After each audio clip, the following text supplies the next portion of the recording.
والله العظيم يا جماعه حرام اللي بيحصل دوت، والله العظيم حرام. انت في ايام مفترجه. انا يا جماعه دلوقتي ماشي في الشارع لقيت قط بينونو.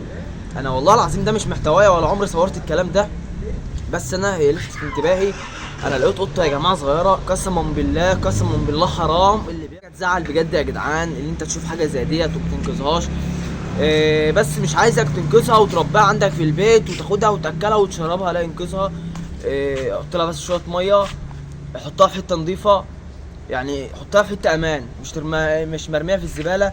انا هوريكم اصلا هي محطوطه فين، ما بين السيراميك والازاز. تعالوا معانا يا جماعه نشوفوها.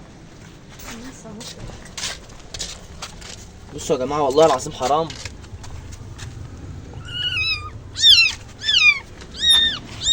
دلوقتي يا جماعه احنا هي القطه اهيت يا جماعه، والله العظيم والله العظيم ده الكلام ده حرام قوي، حرام قوي قوي. انت بس لما تشوفها وتنقذها والله العظيم تكسب ثواب كبير قوي قوي. لمجرد بس اللي انت تاخدها تحميها، هي جايه لك في مكانك عند محلك، شايفاك امان ليها مش اكتر. فدلوقتي يا جماعه مش عايزين نكتر في الفيديو، احنا دلوقتي هناكلها ونشربها وننضفها عشان عينها بايظه خالص، انا معمصه وهي والدنيا والله العظيم الدنيا كانت بتشتي دلوقتي. نلحقها باي حاجه عشان الجو كان برد، وهنجيب لها لمبه وكرتونه ونحط لها حاجه تحت وهندفيها خالص. فدلوقتي خليكم معانا، هنحضر لها مكان ونرجع لكم تاني. وان شاء الله بكره هنروح للدكتور، وان شاء الله بكره هنوديها للدكتور يا جماعه يشوف اي حاجه ليها، وبرده يديها تطعيم. لا هي برده لها تطعيمات ماشي، مش عشان قط بلدي ولا حاجه اللي هو ملوش تطعيم. هو اصلا شكل القط والله العظيم رمادي وشكله زي العسل. فاحنا ان شاء الله يعني هنشوف لها مكان، لان رفعت هو اللي هنكلمه. هو رفعت مخصص للحاجات ديت، بيحب الحاجات دي وكان بيربي قطط من زمان. ودلوقتي احنا هنكلمه وهنقول له وهنحطها عنده في الشقه. وخليكم معانا بقى يا جماعه، هنحضر لها مكان ونرجع لكم. دلوقتي يا جماعه احنا اكلناها ماشي، وهي شبعت بطنها اتملت اهي الحمد لله ماشي.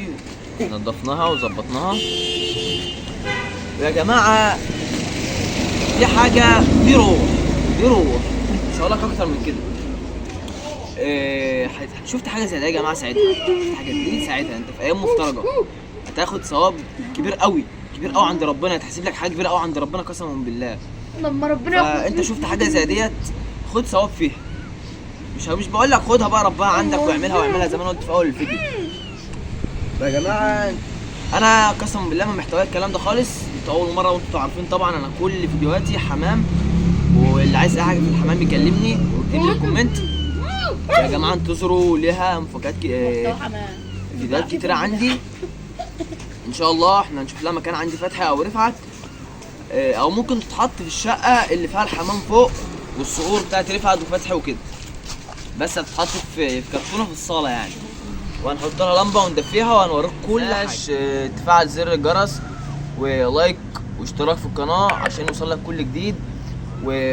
بعد اذنك قدروا الكلام ده، فلفل يا صاحبي بعد اذنك. قدروا الكلام ده يا جدعان انا ممكن اخده عندي زي ما الفيديو نزل عندي ونزل عند رفعت. فاحنا بنعمل كده على اساس ان حد مثلا لو حد في يعني في امكانيته لو يعرف اسلام او قريب من اسلام ويعرف ياخدها يهتم بيها، فيا ريت. عشان احنا والله يا جدعان حرفيا مسحولين، لاننا ده بيعمل سيت اب عنده وانا بعمل سيت اب عندي، والدنيا مشغوله قوي يعني بالصقور اللي عندي واللي عند رفعت. فاحنا يعني الصراحه مشغولين قوي، وغير كده دراستي. اسلام بيجهز في اللوفت بتاعه برضه مشغول. فبس كده يا جدعان، لو ما عملتش لايك واشتراك في القناه هنذبحك. بس كده يا جدعان.